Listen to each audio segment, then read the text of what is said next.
Bana yemek ya. Allah yanmasını da var. Annem olan yemek de gelsin aslında.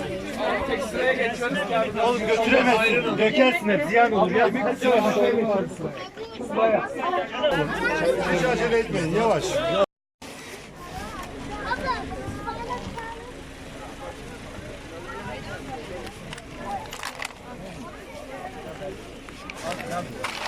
Şuraya bir şey yapın. Abi sıcak çok var.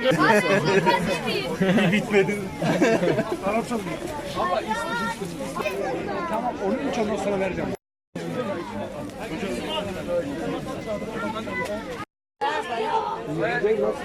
Abla taşıyamazsın ikişer tane. Taşıyamayız ya.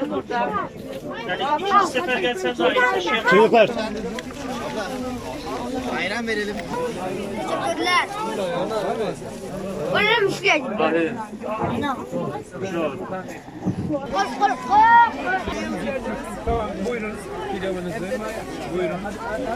Şuradan ayran alabilirsiniz. Abla taşıyamazsın ikişer tane. Taşıyamayız ya. Yani ikinci sefer gelsen daha iyi taşıyamazsın.